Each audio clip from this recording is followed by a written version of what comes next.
Is concierge medicine worth it?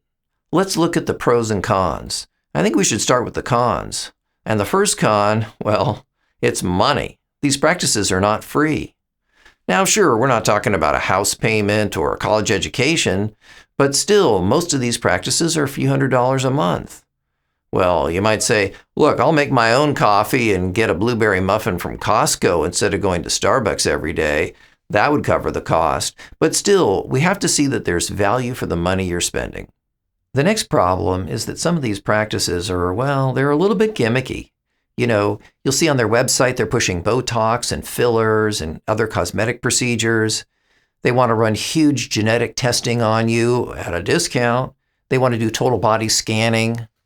The worst offender here is the Mayo Clinic Executive Health Program. And they'll fly you out there and order a whole myriad of tests that you don't need. You know, like a bone density study on a 25-year-old weightlifter. I guess they feel it must be easier to rip off executives than it is to rip off normal people. I'm sure that the physicians at the Mayo are mortified by the Executive Health Program. Another problem is ownership. Some of these practices are owned by private equity, or they're run by huge national franchises. Now, don't get me wrong, I'm all in favor of capitalism, but in this situation, I'm going to ask a question. Could this raise a conflict of interest?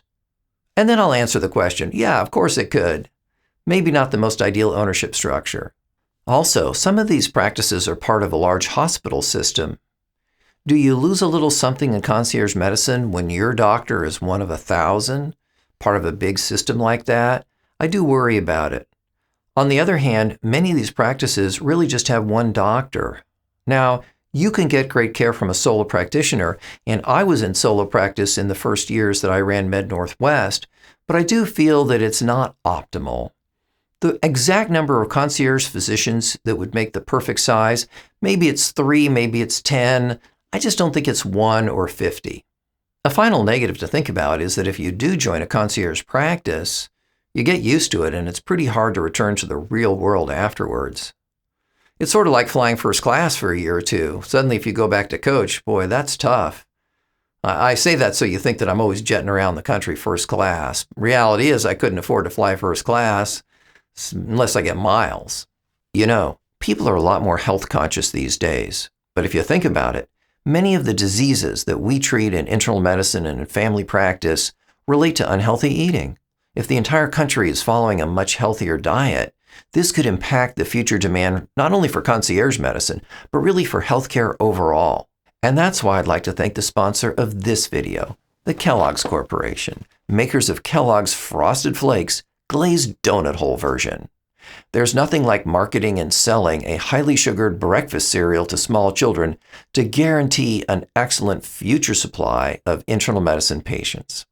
You might have heard you shouldn't drive down the freeway with your foot on the gas and the brake at the same time, but consider Kellogg's Frosted Flakes chocolate milkshake version. Here, Kellogg's is selling us a highly sugared breakfast cereal that's going to make kids overweight on the front, and on the back, they're donating money to kids' fitness. Thanks, Kellogg's. An entire future generation of general internists and family medicine physicians appreciates your efforts. Let's look at some of the pros of concierge medicine. Well, the first obvious pro is access. I mean, you should be able to get an appointment within a day or two, not 6 weeks. You should be able to get your doctor on the phone. You should be able to email the office and hear back pretty promptly. I'll tell you something interesting about MedNorthwest. Only about 1/3 of the patient care is actually delivered face-to-face. The rest of it is over email or through phone calls or through Zoom calls. And certainly if you're in a concierge practice, you should be getting that kind of good access. The second advantage is that the healthcare should be better. I mean, your doctor should just be smarter and a better listener, and the healthcare experience should be better overall with better clinical decisions made. The staff should be nicer. These are the obvious advantages of concierge medicine. If you're not getting those things, you are not getting value for your money. A third advantage should be fewer referrals to specialists.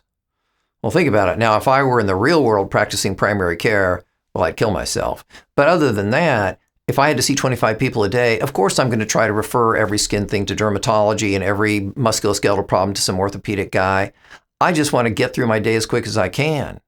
But in the concierge model, your physician should have a broader scope of practice and should be able to handle more things in the office.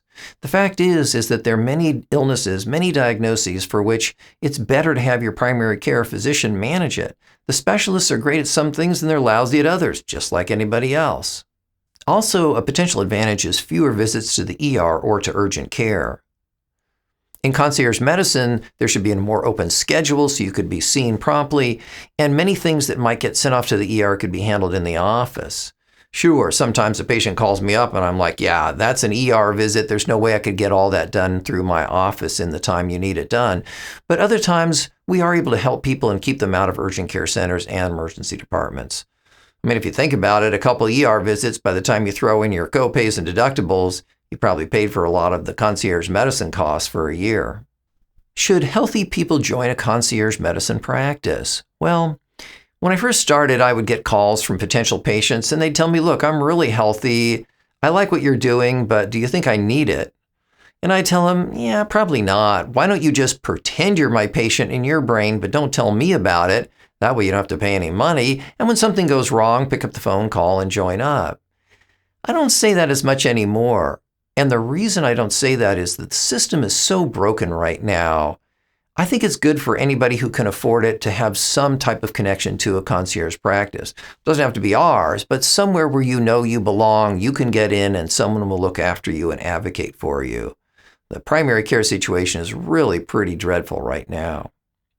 Even for folks who only come in once or twice a year, but we get a chance to screen for diabetes, check their blood pressure, look over their skin, do an exam. I think there is some value to it. Is there enough value there to justify the concierge medicine fee? Well, I think that depends on you. It depends on how much money you have. It depends on how proactive you are about health and about how much you worry as well. It can be very comforting to know that there is an office there that you belong to that's going to look after you. Now, I'll tell you an interesting story. When my kids were young, I went out and got a $2 million life insurance policy on my head. I'm lucky I didn't get murdered. Would make a great Dateline episode, and I would want George Clooney to play my corpse. But anyway, I know what you're thinking. Doc, $2 million, that's not a lot of money. Yeah, but back in the 90s, well, I mean, you could buy 3 houses on Mercer Island, you could send 10 kids to private college, and still have enough money left over to buy 40 Honda Accords. Of course, nowadays, I guess you could buy 1 house on Mercer Island and send 1 kid to community college for a week or 2, and maybe if one of those 1990 Honda Accords is still around with 300,000 miles on it, maybe you could pick that up. Those life insurance salesmen say you get peace of mind, and it was kind of true for me. When I went to bed at night, I thought to myself, if something awful happens to me, my kids are going to be okay. It gave me a sense of comfort and peace of mind. And the truth is, at least about our concierge practice, we have a number of people that I know are getting value out of that. There's a place, they belong, there are doctors there, they'll be taken care of, and even if they're not using us a tremendous amount, they are getting value. Another issue is sometimes patients who are struggling a bit financially call and want to be in a concierge practice. I usually discourage them. I usually feel that if you're having health issues and money issues, that you're better off doling those dollars out elsewhere in the healthcare system. Another reason to think about joining a concierge practice is that these offices do fill up. Now, this video is just on the internet, so I don't know where you are, what your local market is like, but if you go out there and you see a lot of websites where it says not taking new patients, closed to new patients, it makes you wonder. Now, at MedNorthwest, we have 5 physicians and a nurse practitioner, but I've got to tell you, this is the result of years of recruiting. I've spent so much money on Indeed trying to get doctors to join. The CEO of Indeed has me on speed dial, and if quarterly earnings are down a little bit, he just calls me on the phone and says, hey, doc, run some more ads for us. Once in a while, a patient is moving out of state and asks for my help in finding a new concierge physician. Well, in a few places, I actually know somebody, but more often than not, I'm just like you, going on the internet and looking around. Well, I did this recently as an exercise.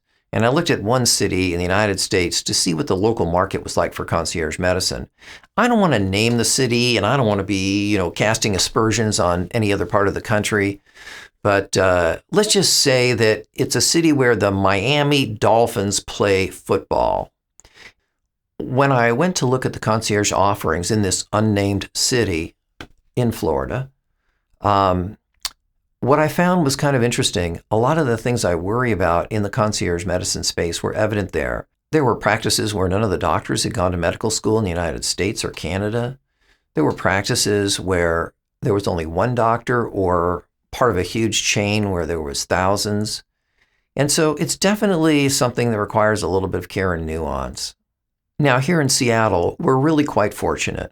We have one of the best medical communities for a city our size. Okay, yeah, Boston's better than us, but I have to tell you, we're probably a close second or third. Think about it. We have UW, we have Virginia Mason, we have the Fred Hutch Cancer Research Center, we have Harborview, we have Swedish, Overlake. There are really a lot of very good hospitals and large research institutions all in a small area. And I'd also say the offerings in concierge medicine are pretty strong here. I have some excellent colleagues doing concierge medicine here in town, great primary care docs doing wonderful, scientifically based, academically oriented medicine in primary care. But they say concierge medicine started in Seattle. But I'm here to tell you that's not really true.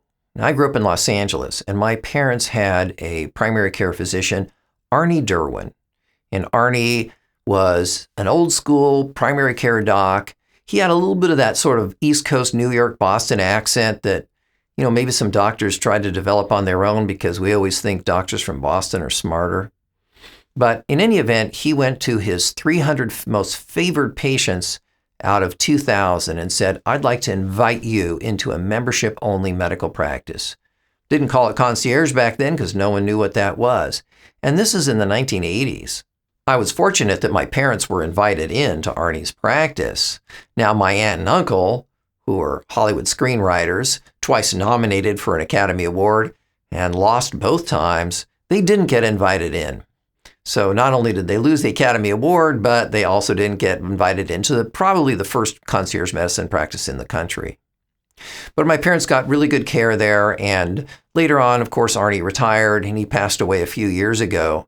But just to show you how bad those online rating systems are, they still show that Arnie's in practice. He now has 70 years of clinical experience. And I say to myself, well, yeah, maybe he's dead, but he really knows his medicine. Okay, all right. Apologies to the Derwin family. We loved Arnie so much, and he took wonderful care of my family, and I can't thank you enough. Well, that pretty much sums it up for concierge medicine. It costs money, and that's a negative. And not all of these practices are providing what I would consider outstanding evidence-based, scientifically oriented medical care. And once you go in, it can be hard to go back to the real world. And you also have to look sometimes at the ownership structure, although that's no better in the real world either. But there are also advantages, and there are advantages in terms of access and ideally in quality of care. And I'd say for folks who are pretty healthy, there are still potential advantages to being in a concierge medicine practice, but not for everybody. It's a decision you have to make. Now, I don't know exactly what your local market is like, so I can't really advise you on the strengths or weaknesses of concierge medicine options where you live. But let me say this. If you live in Seattle and you're thinking about concierge medicine, but maybe you're not really quite ready yet to pull the trigger, just pretend you're a patient at MedNorthwest. You'll feel better already. You know you could get an appointment if you need it. You know that if you call on the phone that a really nice office person is going to answer. You know you've got great docs who will look after you, and it won't cost a penny. Just wait until disaster strikes and then call us. Okay, don't do that. That's a really stupid idea. You shouldn't do that. I just put it in because it's funny.